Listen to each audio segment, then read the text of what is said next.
네, 지금부터는 여러분들의 궁금증을 속 시원하게 해결해드리는 건강 온에어 시간입니다. 방송 전 미리 보내주신 사소한 질문부터 실시간 질문까지 모두 상담해드리도록 하겠습니다. 네, 첫 번째 상담 질문이 들어왔습니다. 1579번님께서 질문 남겨주셨고요. 1년 넘게 택배를 도와준 아내가 3개월 전부터 팔다리 통증을 호소했습니다. 택배 물건을 들고 빠르게 뛰어다니다 보니까 잠시 당연하다고 생각하고 넘겼는데 지난달부터는 두통과 근육 떨림, 또 저림, 쉽게 지치는 횟수가 많아져서 아내 스스로 많이 답답해합니다. 거기다 요즘은 거의 뜬 눈으로 밤을 지새고요. 초조하면서 소화 불량까지 보이고 있습니다. 하셨습니다. 네, 아내분께서 호소하시는 증상을 정리를 해보면요.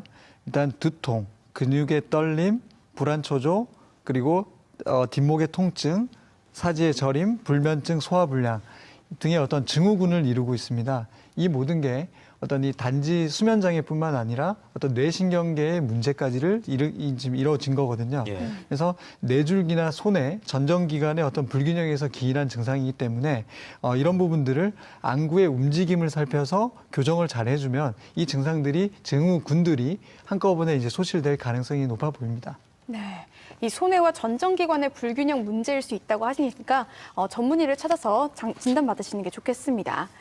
다음 질문도 한번 보겠습니다. 4037님의 질문인데요. 50대 후반인 어머니께서 요즘 같은 날씨에도 식은땀을 흘리시고 얼굴에 홍조를 보입니다. 수면 시간이 2시간 정도밖에 안 되셔서 걱정을 하면 원래 나이가 들면 잠이 없어진다고 괜찮다고 하십니다. 하지만 낮에 두통과 어지럼증을 나타내는 횟수가 점점 많아져서 큰일입니다. 라고 하셨네요. 네, 이런 경우는 이제 50대 후반이면 폐경기를 아마 지나신 분으로 보여지는데 폐경기는 폐경 전기, 갱년기는 폐경기, 폐경 후기 이렇게 나눠집니다. 보통 폐경을 한 이후에 한 5년이 경과했음에도 불구하고 이런 증상이 나타날 때는 꼭 호르몬의 문제가 아닌 경우가 굉장히 많습니다. 특히 식은땀이나 홍조 증상은 내 몸에 뭔가 과부하가 걸렸다라는 증거이기 때문에 네. 항진된 열을 꺼트리기 위해서 얼굴에 열을 그리고 땀을 배출하는 거거든요.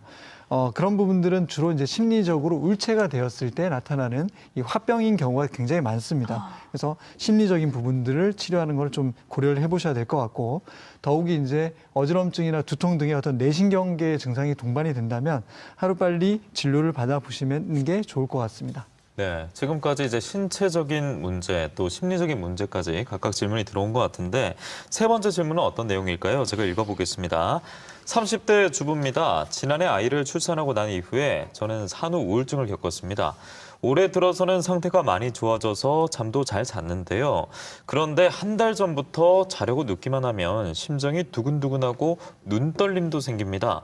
어두운 조명을 설치하고 또 따뜻한 우유도 마셔봤지만 전혀 도움이 되지 않더라고요.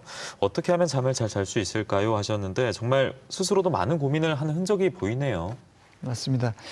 여기서 이제 두근거림이 있을 여러 가지 원인이 있겠지만 보통 이제 심장이 약하고 심담 허겁이라고 하는 심장이 약하고 담이 좀 담력이 적은 그런 경우에 이유 없이 가슴이 두근거리고 잘 놀라는 특징이 있습니다. 예.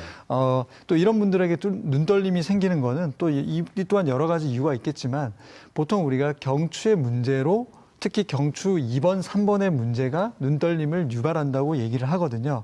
그 부분도 이제 같이 그러니까 심담 허겁과 경추의 문제를 확인해야 될 것 같고요.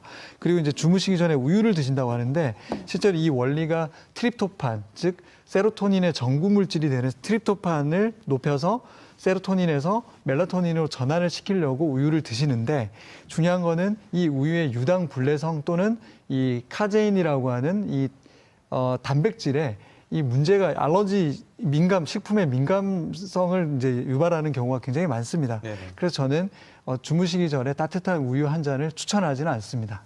그러니까 뭐 따뜻한 우유나 술 같은 게 잠이 오지 않을 때는 뭐 어쩔 수 없는 만병통치약이다라고 알고 있는 분도 있는데 그 부분은 좀 바로 잡아주셨습니다. 네, 다음 질문도 한번 보겠습니다. 이런 분들 굉장히 많으실 것 같아요. 네네. 네, 0927님의 사연인데요. 40대 후반의 직장인입니다. 일의 특성상 야근이 잦은 편인데요. 몸은 너무 피곤하고 졸음이 쏟아지는 상황에서도 자려고 눕기만 하면 언제 졸려냐는 듯 눈이 초롱초롱해지면서 잠이 오지 않습니다. 2시간 이상 뒤척여야 겨우 잠을 잘 수 있는데 검색해보니 인면장애라는 것이 있더라고요. 저의 상황과 비슷한 것 같은데 맞을까요? 라고 남겨주셨습니다. 전 줄 알았어요, 네. 선생님. 네. 야근이 많으신가요? 야근이 많지는 않은데요. 잠이 안 와요. 잠이 분명 집에 일면장애. 가면은 꼭 자야지. 피곤한데. 너무 피곤한데 꼭 자야지 하는데 초롱초롱해집니다. 그러면 오히려 뇌는 더 각성이 되게 되겠죠. 아, 네, 그게 그런 이제 문제 긴장이 생기는군요. 무의식에서 긴장이 많이 돼 있어서 그런 거거든요. 네네. 근데 이제 이분의 경우에는 주야간 근무 교대자에게서 나타나는 전형적인 수면 장애입니다. 그러니까 인면 장애이기도 한데요. 생체 리듬을 잃었다고 볼 수가 있겠죠. 그러니까 생체 시계가 송가체에서 이제 이 주관을 하는데 햇볕에 굉장히 민감한 반응을 합니다. 그러니까 햇볕을 보지 못하고 내가 낮인지 밤인지를 내 뇌에서는 잘 느끼지 못하는 것이죠.